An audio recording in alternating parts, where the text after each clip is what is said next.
Hi, my name is Rod Khleif, and I'm host of the Lifetime Cash Flow Through Real Estate Investing podcast. Now, each week I interview multifamily rock stars, and we talk about how they've built incredible wealth for themselves and their families through multifamily properties. So hit the like and subscribe buttons to get notified every Monday when a new episode comes out. Let's get to it. Welcome back to the new version of Multifamily Rockstars. And because of feedback from you guys and the fact that we're always trying to make things better, we've decided to make these episodes more about deep diving into our guests' deals, which we're going to do again today, and give you more practical and really actionable items for getting started and ideally doing your first deal, especially if you're new to multifamily. And of course, I've got my co-host, Mark Nagy, here with me. What's going on, Rod? Excited and curious because our guest here was telling us some kind of unique ways that we maybe haven't talked about that he's gotten into deals today. So I'm excited to hear. Yeah, for sure. So we've got Karl Schlobohm here today, and he's a teacher by trade, a single parent. So he's got his hands full.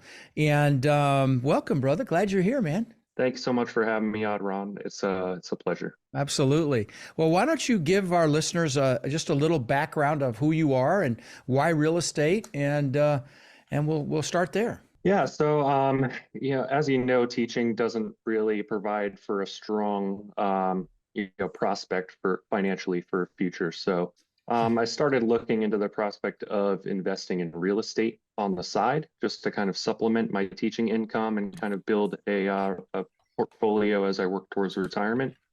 I came across the opportunity to join your Warrior program and quickly discovered that, I actually don't have to teach forever. I can go ahead and, start my own way of doing things. And that real estate is really a powerful tool to provide the kind of cash flow that you would need to live, financially free. Yeah, it's an absolute travesty what we pay teachers in this country. I'm really glad that you're here with us. So we were starting to talk about some of these deals that you've done, which are intriguing. Talk about the self-storage deal you just did, and kind of give us the background on that thing. Yeah, so I kind of discovered a love for RV parks. It's part of my why. I love the outdoors, and of course that cash flows by the unit, just like apartments do, and just like storage. I started a meetup through the Warrior group just to kind of see who else would be interested in looking at this kind of asset class. And one of the people I've met through that meetup actually brought up a good point that there's a lot of RVs and boats parked along the highways, that there are a lot of subdivisions and HOAs here in Florida that don't allow you to store those kind of vehicles on your property. And this actually becomes a municipal problem where a lot of people are kind of parking these vehicles on road frontages, taking away from the look of the community. So we started to look at opportunities to either acquire an existing distressed business or to just develop from scratch. And we quickly learned that it's better to start with a distressed property because the zoning is already there. A lot of the environmental approvals are already there. And so we just started looking and actually found an opportunity on Biz Buy Sell for a couple of owners of a 27 unit storage facility on a major highway frontage that also had extra acreage. So that kind of hit a lot of our major criteria, our acquisition criteria that we were looking for at the time. And we went under contract through a seller finance deal, so that it would be seller financed until we get the proper approval, at which point a construction loan would come and take over, covering the asset and the construction of it. Wow. I have a couple of follow-ups real quick on this, if I could, Rod, that you mentioned. You mentioned distressed. What does distressed look like in self-storage? Because obviously you're not dealing with tenants necessarily in there. It may be different. What does that mean exactly for the people listening that have interest in self-storage? Well, I mean, I guess you can relate it to apartments in the aspect where if you're looking at it, does it capture the current demand of that market? And so we were looking at the market. There really weren't any storage facilities in the area. When they were 100% occupied. And yet there's this 27 unit building here that's also fully occupied. You can see right away that there's extra demand, and these guys just weren't prepared to expand and capture that demand. So we came in, the facility isn't in the best condition, but that'll also be part of our upgrades. And so when I say distressed, it's more, it's not performing the way it should, and therefore it creates kind of a value, a going in value that's, it's easier to go in and with an undervalued property and just go in and start making improvements. Yeah, Just like, I wouldn't call it distressed. I'd actually call it a value add opportunity, incredible value add opportunity, because you haven't even hit the home run here as part of this conversation that you told us about before we started recording. So talk about what you're going to do with this piece of property. so we have 2.7 extra acres, and we also have billboard rights. So we're going to put up a billboard on our own property, and we won't Wow. have to pay monthly advertising fees because we'll already be advertising to 30,000 vehicles a day. And on the extra 2.7 acres, we're putting in, well, total, it will be 291 units as per our pro forma, but we have the opportunity to go to 313. That'll also include some RV and boat canopies, since that's basically where you're starting off looking for RV and boat storage. The feasibility study recommended that just be a small portion of our unit mix. So self-storage of 291, and you'll have boat and RV canopies, which people love, so they're not getting beat up by the sun, especially in Florida. Love it. Absolutely love it. You got seller financing to pull it together. You did this with another Warrior. And you said you brought in another Warrior as well. Talk about why. I mean, we all love the tax implications of investing in real estate. And, just as my partner and I are trying to scale up, we realized our accountants are a little too good at what they do and aren't really showing the actual, taxable income that you could possibly show. And banks don't really like that when they look at guarantors. So we brought in another Warrior to help us guarantee this loan and get it to the finish line. Yeah, somebody I care deeply about. Charlie's a wonderful guy, and he's an interesting story by himself, because he already had been in real estate for, I think, 20 years, maybe 30 years before he joined the Warrior program. He just wanted to go bigger, and he's a beautiful guy.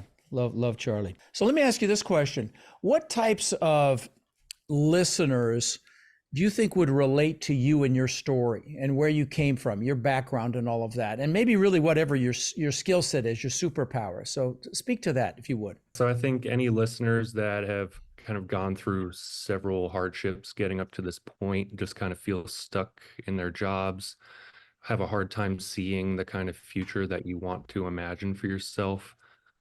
People who are devoted to their families. Real estate's really a great opportunity to address all of those whys, as we call them. I think my superpower would be I'm devoted to relationships. So first comes my family, and that's really my why of doing this. I want to be able to spend more time with them and also provide them with a better life. Secondly, that would be relationships with brokers, with sellers, and with other investors in the network. There are many different kinds of investors that you might want to have, people who raise capital, people who are great with the asset management, and just having, maintaining strong relationships with that entire network is kind of what I feel my superpower is. I want to stop Very there nice. real quick, because Karl, you're like many of our listeners. You're a teacher, right? Nothing to do with real estate. I get that question all the time. I've never done any real estate. How do I get into this? So how did you take that superpower and then bring that into the first deal? Where did you have the relationship with the broker, or did you call the seller? How did you get it? How did you take that superpower and get you into this deal? Yeah, so a lot of the relationships were actually already established, except for the seller. So when we found this opportunity, that was our goal. We knew that, it wouldn't be the smartest decision to just buy the property outright as they were wanting. So we kind of got to know the seller's needs, what their goals were for the sale of their property and just for their lives in general. And we were able to structure kind of a proposition that would help them meet their financial needs and also kind of see a benefit of having that extra, interest income flowing through the property that they've technically already sold, that they don't have to touch anymore. So if, the seller relationship in that regard, when you want to go after seller financing, is pretty important. I was just going to say, were they elderly sellers or In this just case, curious? yes, one of them was pretty elderly. The other is still working in real estate, but is just not, I guess he got tied up in the partnership. So I guess that's another talking point is partnerships and what to Okay. look for in a partnership. But What? haven't experienced that yet on my end, but I think that was the case here where they just weren't working well together. They had let the finances slide, stopped doing their books and just anything that you can imagine. So So it was a partnerships problem as well. Interesting. Yeah, the reason I brought up elderly is one of the things I teach at my boot camps is, seller bonding. When you're dealing with an elderly seller and you bond with them, they're more interested in the relationship very often than they are the actual deal. And certainly initially, they're very relationship driven. So, I think that it's especially one-on-one with sellers. If when I teach the marketing side of this business, direct to seller marketing, and you do mailers and so on and so forth, I tell people mail somebody that's owned a property for 20 plus years because you're going to be dealing with elderly sellers, free and clear property. Taxes. If they sell, they're going to pay taxes because they're fully depreciated, and so there's just a lot more opportunity to get seller financing if you go after that particular demographic.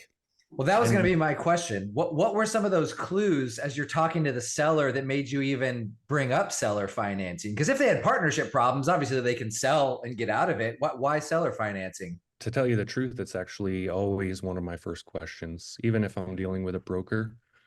So that was another point I was going to make. Even if you're going through a broker and you're not just direct to seller, you don't want to use the broker to pitch your seller financing deal because they're never going to understand all the nuances of that offer.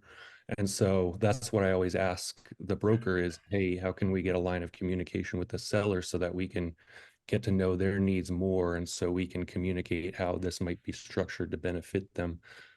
Brokers are generally more oriented towards institutional lending, and so that's why even in this case we were dealing with a seller's broker, and we were able to still kind of establish that relationship with the seller. That's great. That's great. Sometimes they won't let you go through them, but that's fantastic. The way you articulated that was very non-threatening and really well stated. So what's one action item? We got so many listeners that haven't done anything yet, and they want to go do something. But what's one action item you could deep dive into that you think would benefit a listener so they could literally get started immediately? What would you tell them? Yeah, I think, well, that's the answer, I think, to this is kind of twofold. I think first, you always need to start with a why, some sort of why that's more than, oh, I just want more money, because that's never going to give you enough motivation to follow through with the things that you need to do every single day to be successful in this business. Once you discover your why, I think it's important to really think of, okay, what kind of investment strategy, what kind of pursuit really fits my why? Because, for instance, I realize I love the outdoors. Am I going to be able to spend all this time outdoors pursuing apartments? Maybe RV parks is a better fit. It's a similar financial model. And so I started asking myself these questions, and I found that really if quite a few different asset classes fit my why. And so I decided to educate. I'm a teacher. I love the idea that education is how we move forward in life, how we make a success out of ourselves. So the first is to find a mentor who can help educate you because they've already made all the mistakes. They can help guide you through the process of what should you be teaching yourself first, maybe make suggestions on how to structure your entity or how to find leads or whatever it is to get started. I really think that educating yourself, finding a program like this, finding a mentor will really kind of help you save time on which steps to take first. And so my first step here was just to go through the modules to introduce myself to the network, were kind of my first two steps that I took. And once I got a better idea of what the strategy is here, what the underwriting looks like, and what the whole process looks like, I started, having more conversations with people who I'd introduced myself with, and I started establishing relationships there because I knew that, there were a lot of experienced people in this group, much more experienced than I had. And I really think that, education is centered on other people sharing their knowledge and their skills with you. No, well said. Well said.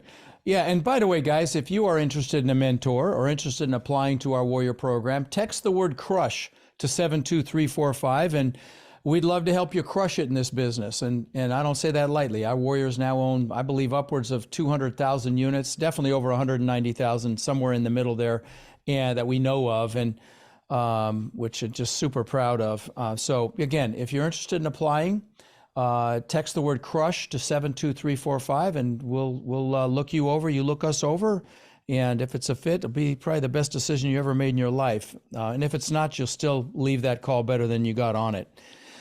So let's shift gears. I mean, or really dig deeper. Can you talk about some of the underwriting basics on that first deal that you got? Just talk about what you paid for it. Just give it a little more detail. Yeah, if you would. So we found where the purchase price was 425,000, and Okay. and you're thinking, it's already a business that's earning income. So the property itself is more likely worth more than that. We're still getting an appraisal done, even though we don't technically need it. But just looking at those metrics, we knew we had a good deal, especially the fact that we could go in with 40% down on a seller financing. We weren't even paying that much for it up front. And then knowing that a lender could come through once we get everything approved to fund the construction. And that's basically what we looked for as far as purchase price is the price undervalued? Are they asking maybe a little too little for it? We are also looking at location and the highway frontage aspect of this, especially since the majority of people who look for self-storage do so within a 5-mile radius. Everyone in that neighborhood is driving on that road and will see a presence of our business there. And then the extra acreage obviously is our major way of adding value by building new units that will have remote management, so you can let yourself in through the gate with your Bluetooth on your phone.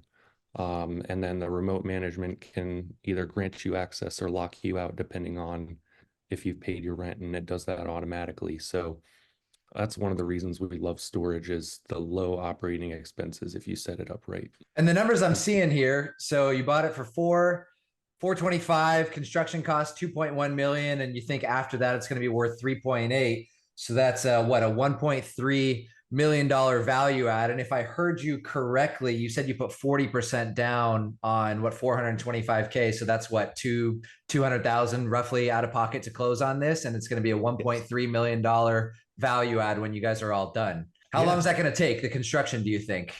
So the construction will be done before the end of the year. Wow. Yeah. So Fantastic. So 200K down and then 1.3 million in a year projected almost. Not a bad deal. And the cool Very thing nice. is the construction lender is looking at this and seeing we already have equity in the deal that we put and the down payment on the property. So we don't have to put anything else down to get everything else done. Wow. No kidding. Wow. Good for you. So you found a local bank to do this. Yes, correct. Oh, good job. Yeah, I assumed that had to be a local bank with what you just said. Fantastic. And that So- ARV is actually pretty conservative. That's at a 7 cap. So if you actually look Wow. at if you look at it as a 6 cap, which is also kind of conservative, it's more like 4.5 million. Wow. And then so what, That's you just refinance the money out and pay off the construction loan? Is that kind of the end goal, and then hold on to it? Correct. This will be a long-term hold just because it's going to cash flow like crazy. Man, that's a 5 to 6 it's time return in a year on a new construction deal. Mm-hmm. Yeah, the value's pushing 2 million. I'm sorry, not the value. I'm sorry, the value is pushing 4.5 million at a 6 cap, which could be very realistic. And that's a $2 million value add. It's awesome deal, brother. Awesome deal. Thank you. So how'd you find it, by the way? So we actually found this one on Biz Buy Sell, since we Oh, had, that's right. You said that. That's Yeah. right. Now, Sorry. is that just a website kind of like Crexy and LoopNet where deals are listed, or because I've never heard of this, or is it specifically just for for self-storage? businesses. No, just for businesses. Yeah. Interesting. No Wow. one would look there for real estate. No one would look there for real estate. Awesome job, No. man. Yeah, so we just switched our criteria to businesses. So we had more platforms to search for an opportunity. No, that's a great idea. Businesses that own the land.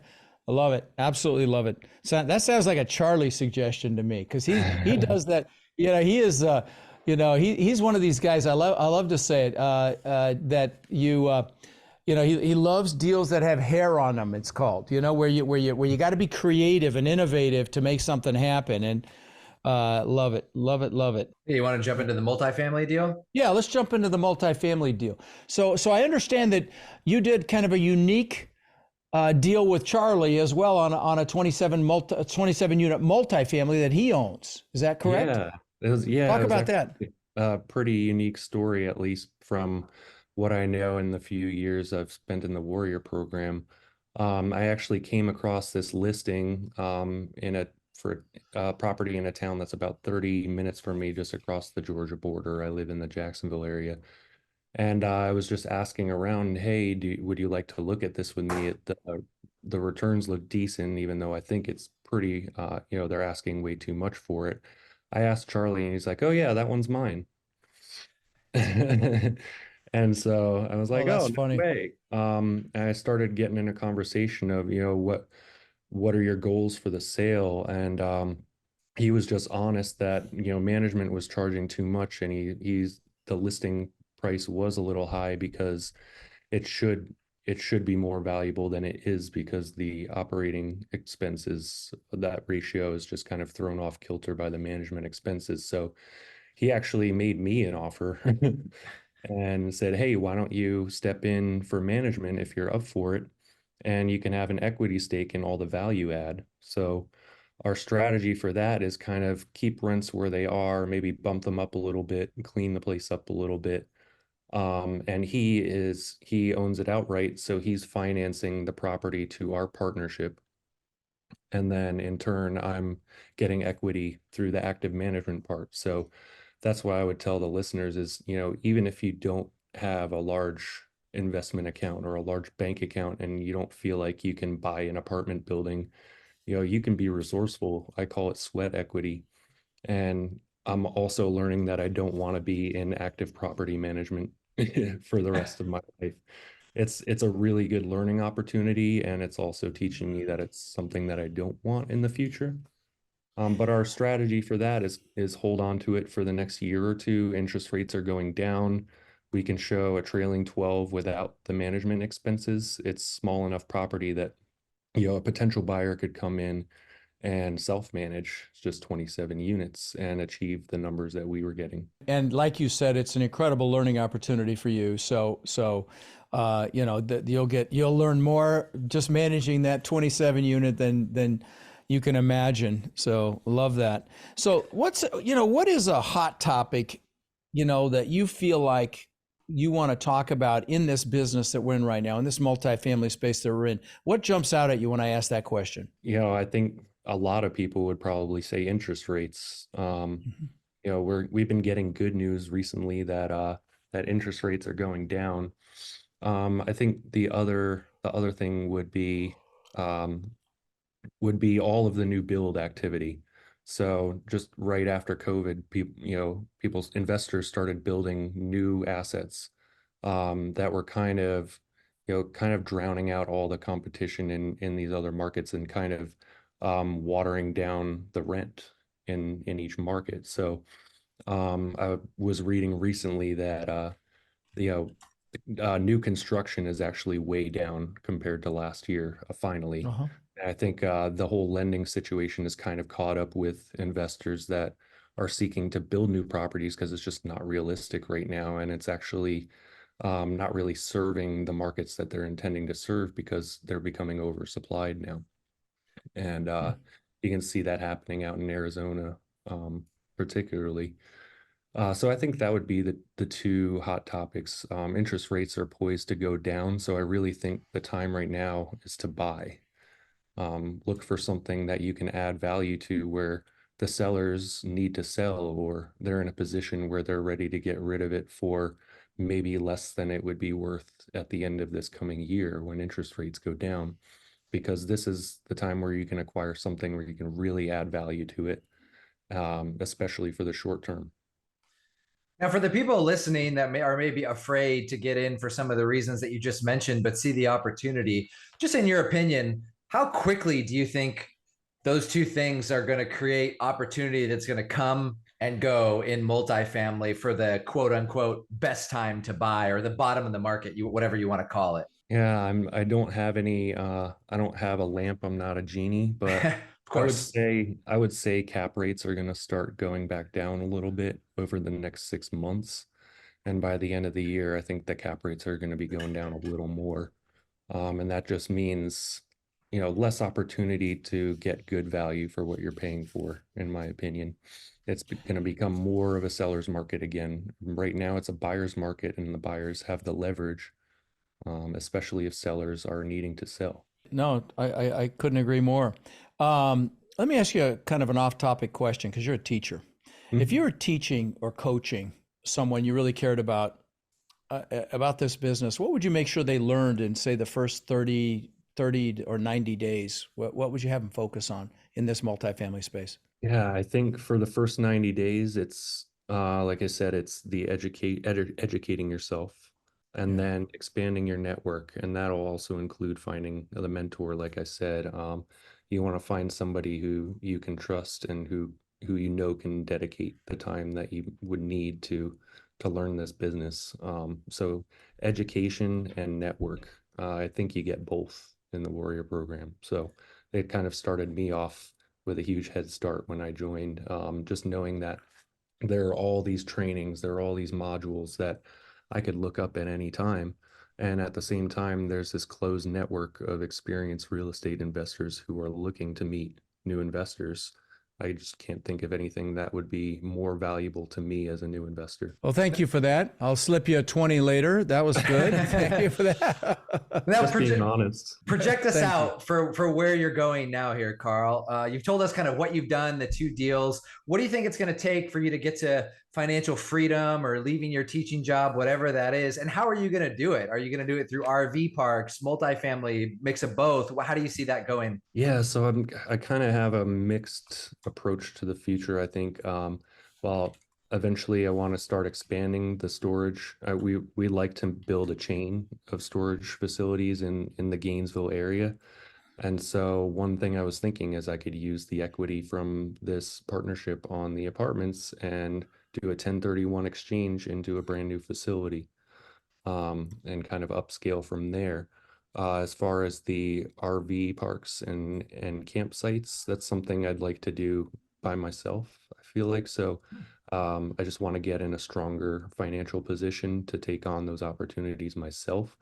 And just this storage deal alone will replace my teaching income by the end of the next week. Just the fact you were able to accomplish this on your salary, with as a single parent, I salute you, brother. And I mean that sincerely. So let me ask you this: where do you see yourself in 5 years? I know it's crystal ball stuff, but I know if you're in my program, you've done your goals. So talk about where you see yourself in 5 years. Well, I think in 5 years, I'll have a bus built out that I'll use to travel around the country in the summers with my daughter, just to different RV parks and other assets that I've acquired over that time. And I also want to start a nonprofit. So if I ever do have a mind to leave teaching, I want to continue that through a way where I have a choice in it, and where I can, kind of custom tailor how I want to give back specifically, and use my background in teaching to do that. So I'd like to start a nonprofit that serves adolescents in the community, teaches them about finance, about life skills, growing your own food, cooking, all these things that just aren't taught in school anymore. That if you do it in a practical, in a fun way, I think students would flock to it, and it would really serve the community. So that's another one of my whys. Is right now I just feel like I can't give back in the ways that I would love to, and having that kind of financial freedom would allow me to make a bigger impact than I am right now. What a great answer, brother. What a great answer. Well, it's been a real treat to spend this time with you, my friend. And there's no question in my mind you're going to achieve that 5-year plan. But thank you for coming on. I really appreciate it. And real quick, Karl, where can people that like your story want to reach out, talk to you? Where can they reach you? Oh yeah, so Facebook is probably the best way. That's where I do most of my networking. And if you just search my name that you see on the episode here, you'll see I'm friends with Rod Khleif, and that is mostly me. And it's all downhill from there. Yeah. Okay. Good. All right. Thanks, brother. I appreciate you coming on. It was a lot of fun. It's great to see you. Thanks, Karl. Thank you so much for having me, guys. It was a pleasure. So one other quick thing. We encounter so many people that are frankly frustrated. You know, they're looking in the mirror and they're frustrated that they haven't been able to escape the rat race. They haven't been able to build cash flow to the point where they're able to have financial and time freedom with their families. You know, and maybe they see other people buying real estate and creating, incredible cash flow, and they think, well, it's just scary. Buying apartments is intimidating. And I get it. But see, that's why we created our Warrior Mentorship Program. They're our coaching students, and they've had extraordinary results. My students, I've been teaching about 5 years, and they own upwards of 140,000 units now that we know of, right? And we feel like it's just getting going. Now we're looking to grow this group and really take it to the next level. And honestly believe that the greatest transfer of wealth could be upon us right now with this current economic environment. Everything's going on sale. So we're looking for people who want to follow a proven framework, really like a blueprint or a map, literally step by step. And then they're able to leverage our systems and our incredible network to raise money and equity, to find deals and close those deals and build partnerships, really nationwide. So if you're interested in finding out more about how you can become more in our incredible network and take advantage of the unbelievable opportunities that are upon us, you can apply to my Warrior Mentorship Program by texting the word CRUSH to 72345, or you can go to mentorwithrod.com. And what we'll do is we'll set up a call so you can check us out and we can check you out and see if it's a fit. Now, again, you can go to mentorwithrod.com or text the word CRUSH to 72345 to apply, and we will speak soon.